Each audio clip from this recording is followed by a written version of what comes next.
Good morning, Top of the guys. morning, y'all. Good morning. Stepping, looking Fleeto, stepping. Ooh, oh my God. That jacket is, oh my God. That's the most fire jacket ever. Oh my God. I got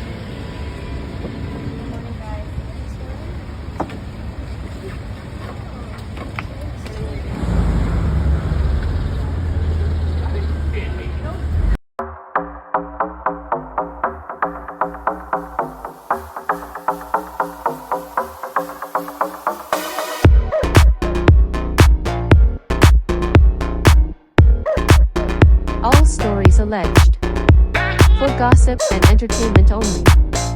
Let's get started. Hello, gossipers. So now we have the defense and their closing argument. So if you don't know, on Thursday, the prosecutors, they did their closing argument. Then the defense was Friday, yesterday, followed by the prosecution again, the rebuttal. So I just posted a video on the prosecution. It's a 4 takeaways of the prosecution's closing argument, and it's 4 takeaways, as I said, and it's from the New York Times. So instead of going through everything, reading everything from start to finish, I just went to look for the takeaways from the closing arguments. So as I said, I just did a prosecution. Please go listen, and always please like, share, subscribe, put on your notifications so when I do upload, you will be notified. So we're going to go into the 4 takeaways from the defense's closing arguments at the Diddy trial. Mr. Combs' lead lawyer made a final appeal to the jury, arguing in often sarcastic tones that the government's evidence contradicted its case against the hip-hop mogul. So again, Diddy did not have any witnesses on the stand, but the prosecution, they had over 30. Sean Combs' lawyers made a final appeal to the jury at his racketeering and sex trafficking trial in New York City on Friday, arguing often sarcastic tones that the government's evidence contradicted its case against the hip-hop mogul. The lawyer, Mark Agnifilio, I'm just going to say Mark going forward, so I don't, keep messing his name up. But yes, I think it's pronounced Agnifilio, portrayed his client as a deeply flawed man who led a swinger's lifestyle, had a drug problem, and sometimes physically assaulted his girlfriends. But he argued government's accusation that Mr. Combs was a sex trafficker or the ringleader of a racketeering organization was badly exaggerated. So at least they admit that he physically assaults his girlfriend, because again, only the one video came out, and that's with Cassie. And other girlfriends or other female around Puffy said that, he did abuse them. So, they they had to acknowledge that. If not, then it would have been injustice to say, basically you're not mentioning your client's temper towards his girlfriend when they don't do what he wants, basically. Where did I go? Okay. He did what he did, Mr. Mark said, but he's going to fight to the death to defend himself from what he didn't do. Here are some takeaways from the defendant's closing argument. The defense focused on constant credibility and overreach. Friday's summation was the most substantive argument made to date by the defense, which called no witnesses during the trial and declined to put Mr. Combs on the stand. Mr. Agnifilio devoted long stretches of his 4-hour closing arguments to highlighting testimony, text, and video evidence that he said demonstrated that Cassie Ventura and Jane, who testified under the pseudonym, consensually participated in the marathon sex parties that are central to the government's claim that the women were sex trafficked. You want to call it swingers, you want to call it threesomes, he said. Whatever you want to call it, that's what it is. That's what the evidence shows. Mr. Agnifilio cast doubt on the credibility of some of the government's witnesses, taking particular aim at Capricorn Clark, a former assistant to Mr. Combs, who testified that she had been kidnapped twice at his direction. In one of those instances, she said Mr. Combs was in possession of a gun, a statement that the defense said was not supported by other witnesses. At one point, Mr. Agnifilio suggested that the racketeering charge was an overreach and that Mr. Combs had been targeted by the government because the case began with a lawsuit, not anyone making a report to law enforcement. He's indicted by himself, Mr. Agnifilio said, noting that no witnesses testified to being part of such an enterprise. So basically what he's saying that there was no criminal charges pressed against Puffy during all those years of these sex trafficking, and that the government just wanted to see him go down. So after, Cassie filed the lawsuit, and again, for years, there's been rumors about Puffy going around. And to me, it's like with the government, this was like to say, yes, she filed the lawsuit. We've been hearing rumors on Sean. Let's go get him. So that's what basically it's breaking down to. So let's continue. The prosecution later objected, arguing that Mr. Agfilio, oh Lord, I'm going to say Mark, sorry. Let me start that. I'm just going to say Mark. The prosecution later objecting, arguing that Mark's suggestion that Mr. Combs had been targeted was improperly made in front of the jury.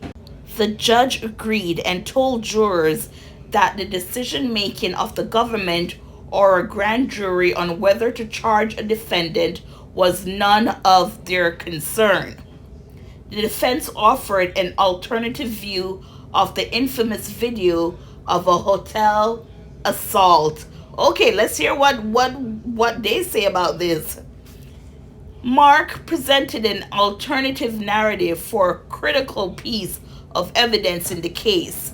A security camera video that showed Mr. Combs beating Miss Ventura in the hallway of a Los Angeles hotel in 2016. The jury has seen this footage numerous times during the 7-week trial, and witnesses described it from multiple angles, as well as what happened before and after the attack. The video also shaped public opinions of the case after CNN aired a version of it last year, prompted Mr. Combs to apologize, calling his behavior inexcusable. The government contends the video shows Mr. Combs beating Miss Ventura when she tried to leave a marathon sex session with a male prostitute. That would be evidence he had physically compelled her to participate, a key element in proven sex trafficking. So basically what he's saying is that Diddy did not force Cassie at the hotel at that moment to engage in it. She did it willingly. So that's not sex trafficking. Let's continue. But Mark criticized the attack as flowing from a quarrel over a phone, not punishment for leaving the freak off. Now, it doesn't matter what happened. He had no right to abuse Cassie. I don't care if it was a phone call, over the phone, they had a quarrel, they had a fight. No, he should have never put his hands on Cassie. Continue. Early in the video, Miss Ventura is seen walking down the hallway with a phone in her right hand, heading towards an elevator bank. Later, after Mr. Combs attacked her, he appears to retrieve the phone from her and walks back to the room with it. Now, if he wanted the phone, ask for the phone. There's no reason to slam her down just to get the phone. A gap in time code on the video, Mr. Agnifilio said, suggests that Miss Ventura went back in their hotel room for 3 minutes and 42 seconds before a security guard arrived. The point is, Mark said the room is not a scary place. So he's saying that because the video at a time lapse, we didn't see that she went back into the room, and she was there for about 3 minutes 24 seconds, and if she was scared, then she wouldn't have returned back to the room. Mr. Combs' family was a focal point. Mark pointed out that 6 of the music mogul's 7 children were in the courtroom to offer support, the 7th being an infant. Mr. Combs' mother, Janice, a frequent presence at the trial, was also in the gallery. "You should know that," Mr. Agnifilio told the jury. "You should know who he is," he added. "The man takes care of people. That's what's in the evidence." What? Wrapping his closing statements, Mr. Agnifilio returned to Mr. Combs' family ties to add stakes to his potential acquittal. "He sits there innocent," he said of his client. "Return him to his family who have been waiting for him." On Friday morning, one of Combs' sons, Christian Combs, released new music under the name King Combs. The 7-song EP include a track with Ye, formerly known as Kanye West, called Diddy's Free. Now, why would you put out a song that Diddy is free and you have no idea what the outcome will be? It's like you're taunting right there. You're taunting the victims of Diddy to say, look, you went through all this, but I know my father is going to walk free. Why? Because you all were willing to do what he said, right?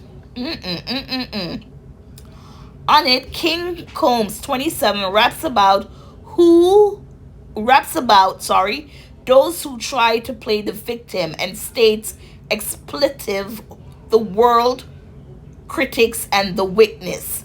Later he says this Bible might come in handy, this rifle might come in handy, and repeats a chorus on which he promises not to sleep till we see Diddy free.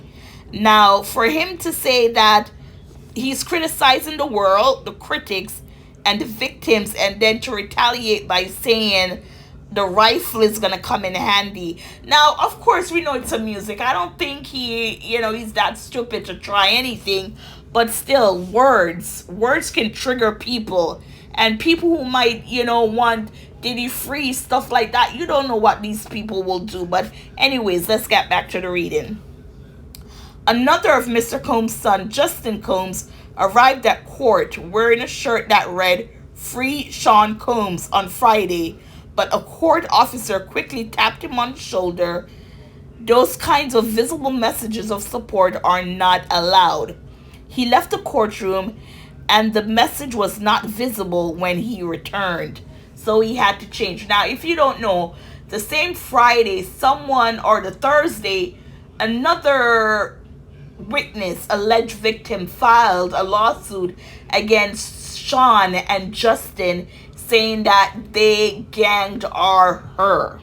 So I also did a video on that. I'll link it to this video so you can hear on that one. So Sean Combs, Diddy, and Justin Combs, a new lawsuit has been filed against them, father and son. Let's continue.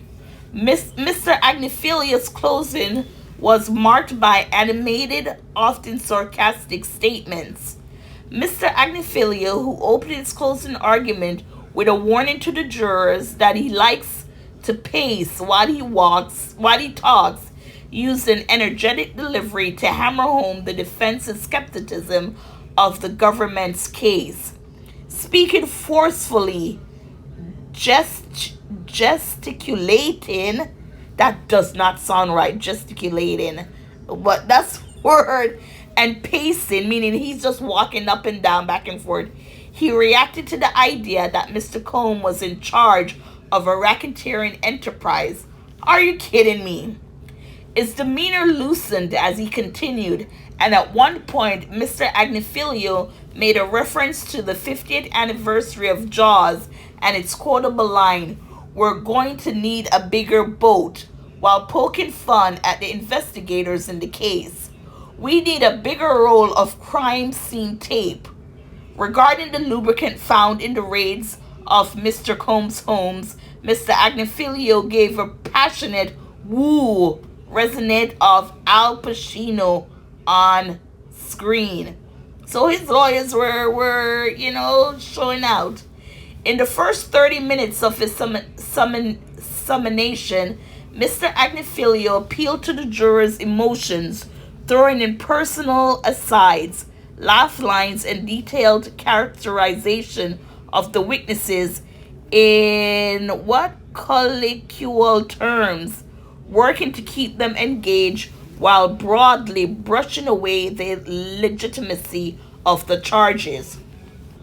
At other times, his mockery was more direct. In referring to Mrs. Ventura's brief relationship with the rapper Kid Cudi, the defense lawyer became especially animated. "Cassie's keeping it gangster," he said, arguing that she was blazingly lying to both men with no apparent fear of Mr. Combs. "I'm getting myself a burner phone," Mr. Aguilera said, imagining Mrs. Ventura's mindset at the time. "Whoa, a burner phone," the lawyer added. "Someone's got a burner phone." So, yes, he was not long. No, yes, he was. He was 4 hours. The prosecutors, they were, 5 hours? Hold on. Yeah, so that's basically it. So he was like, if Cassie was afraid of Diddy, why would she get a burner phone? Duh. She got a burner phone because she wanted to keep her relationship private. Remember, they weren't together at the time. So if she wanted to get a burner phone because she knows what Diddy's reaction would be, then that's one of the reasons why she got the burner phone. She didn't get it because, I wouldn't say she was hiding from Diddy, but she knew Diddy wanted her back. I mean, they were together for 11 years on and off. So, he as they said, he was, animated and I'm sure speaking loudly and, like they said, sarcastically. But yeah, what are your thoughts with the closing? I mean, he said what he had to say as his client, pointing out that his family is there for support. Everyone was basically complicit. Everyone took part in what would have seen as a freak off or a threesome, and no one was forced to do anything against their will. That's what he's saying. And even with the incident with Cassie, again, she was brutally abused by Diddy. He kicked, pushed. So for him to say, like that's not a main factor, even though the case is not surrounding that, but still is a part of Diddy, how he reacts when stuff is not done his way. And for him to imply that she had a phone and she took the phone and that's what Diddy wanted. No, you don't react like that. You say, "Cassie, bitch, give me the phone," right?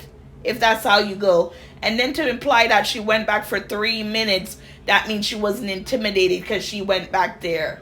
Maybe something else was there. Who knows?